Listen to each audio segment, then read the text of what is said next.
In the near future, 8 gamers receive mysterious messages inviting them to participate in a new game called The Call Up, which promises a prize of $100,000. They go to the 25th floor of a fancy building in the city, and once everyone has arrived, a robot voice tells them to sign in on a tablet. Then they're asked to put all their clothes and personal objects in the lockers and to wear the provided motion capture suits. While they change, Adam is teased because he's too big for such tight suits, Carl reveals a nasty burnt scar, and Andre explains he used to be a soldier. When everyone is ready, they move into a room with a scanner. The voice tells them to step on the scanner and say their usernames, then they can pick up their new equipment. It's an advanced gear suit with a VR helmet that attaches to their spines for full immersion, which Adam thought was only available for the elites. Everyone puts on their gear quickly except for Zahid, a Bosnian Muslim who chose the nickname terrorist ironically without knowing everyone would see it on the suit. He doesn't want to play like this and tries to leave, but the door is locked and nobody comes when he asks for help. The other gamers convince him it's not a big deal, so Zahid agrees to play. The voice announces the start of the training module and everyone closes their helmets for the simulation to begin. The room transforms into an extremely realistic post-apocalyptic world, their suits are replaced with military uniforms, and their tattoos disappear. Although it feels real, their hands go right through the objects in the simulation. At that moment the sergeant appears and starts treating them like new privates. They can't touch him either, and raising their helmets confirms he isn't in the room, he's just a very realistic NPC. The group follows the sergeant into another room where they get their weapons, which in real life are just props. The sergeant asks them to test their weapons on a bunch of bottles and the players are impressed by the realistic recoil. After they practice for a while, the sergeant shoots 2 of them, which causes them to lose their vests. Since it's only a tutorial, they immediately get them back as the sergeant explains getting hit just once means losing their protection and leaving them exposed. If they get hurt after losing the vest, they can use a special serum injection, but they only get 1 each.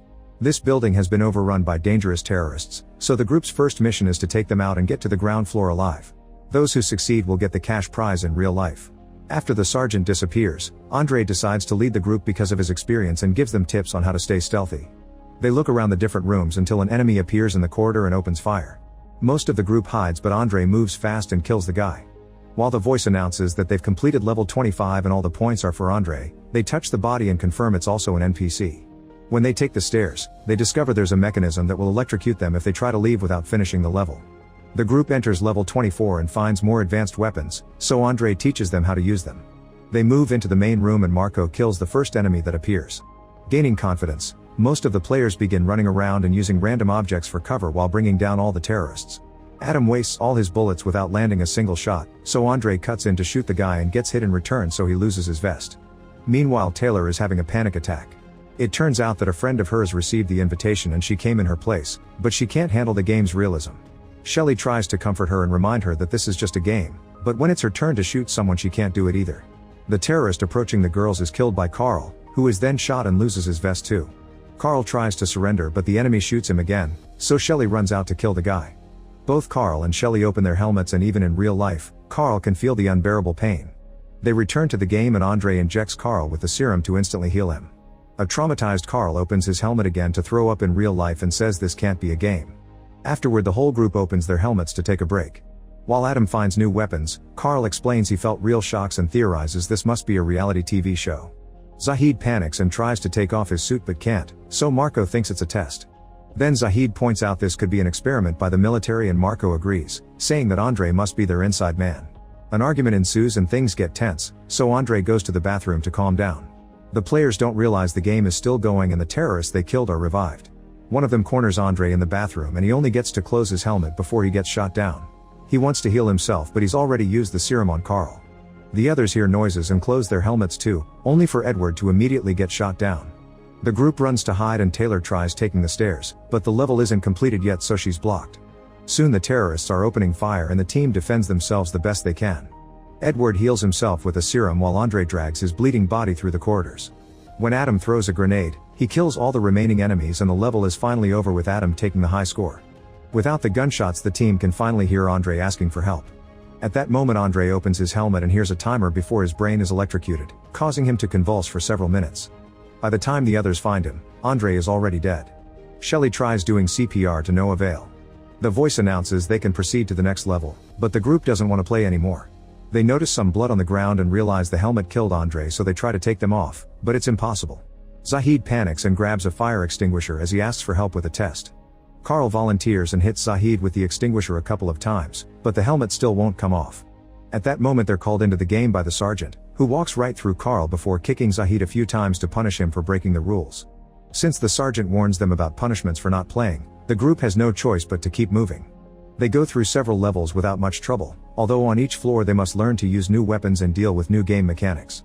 In the room with a gas leak they can't use fire weapons and instead they have to get knives to fight hand to hand. Having to kill someone face to face makes Taylor's anxiety worse and Shelly promises her she'll get her out of there. As they continue to go down, most of the team loses their vests. During a serious gunfight both Carl and Adam get shot down, so Shelly and Marco help them with their serums. A few hours later the group takes a break and discovers it's nighttime in real life. Tired of being in the game, they use various objects to start hitting the windows and Zahid manages to crack the glass using a cart. At that moment the sergeant appears again and starts beating Zahid up with much more strength than last time. Zahid tries to run away by taking the stairs, but the sergeant kicks him down and the resulting fall causes Zahid to break a leg. Before leaving, the sergeant announces that the next person who tries to escape will be killed. The team rescues Zahid and notices that that wound is in real life but not in the game, so they can't use the serum. The computer voice reminds them that they need to move, so Zahid asks them to hide him and leave without him. The group puts him down behind some furniture and minutes after they leave, Zahid dies of blood loss. On the next level, Marco argues with the others over the new weapons and the distraction allows a hidden enemy to shoot him in the rear. While the team fires back, Taylor runs to hide in a bathroom stall. After lots of shooting a grenade ends the fight again and Shelly helps Marco with a serum. The team realizes Taylor is missing and goes looking for her. A terrorist appears in the bathroom and starts checking the stalls one by one. Shelly hears him so she bursts through the door and stabs the guy first. The level ends and Edward gets the high score, putting him in first place on the board. While taking a break, the team discusses their lives and realizes all of them have no family, which means they were chosen because nobody would look for them. This way they can get killed and the company won't get consequences. The group moves to the next level and finds the sergeant beating up a hostage. He explains there's a bomb in the basement that will blow up the building and kill them all if they don't stop it soon. The only way to disarm it is to get the code from the hostage. Since the guy is connected to voltage transmitters, Edward doesn't hesitate to start electrocuting him without mercy. After begging for his life to no avail, the terrorist says a word and Adam writes it on the computer. However, this actually activates the bomb and there are only 30 minutes to manually override it before it explodes. While the sergeant leaves, the hostage laughs at them and Taylor kills him.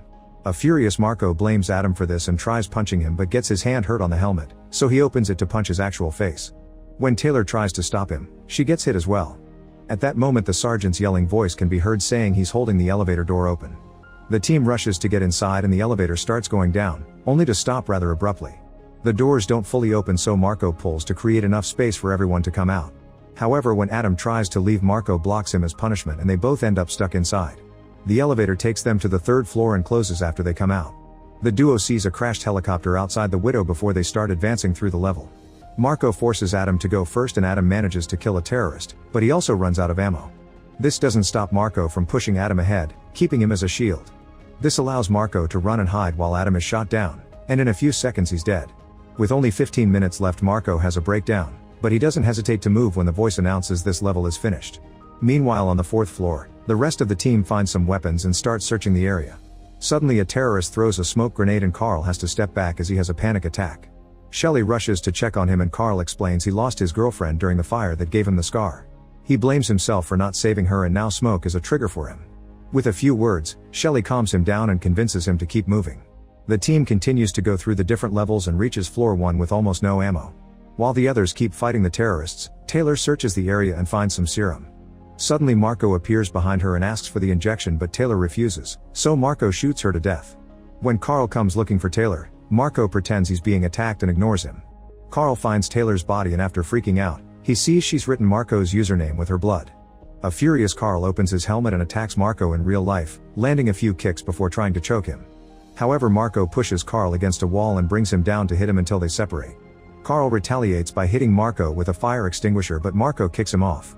When Marco gets ready to shoot Carl, the sergeant appears and starts beating him up. After a few punches, the sergeant grabs Marco by the neck and strangles him until he dies. After finding the bodies, the 3 remaining players start making their way down with only 7 minutes left. When they reach the basement, the voice says this is the final level. The trio grabs the new weapons and searches the floor, killing the terrorists they find along the way. Whenever there's an opening they try to move toward the bomb, but the enemies just keep coming. Carl throws a grenade and finishes the fight, so now they can move faster. However, a surprise terrorist appears in a van and quickly shoots Carl down while Shelly and Edward run to hide. While Carl searches for his serum injection, Shelly hears there are only 2 minutes left and tries to run to the bomb, only to be shot down too.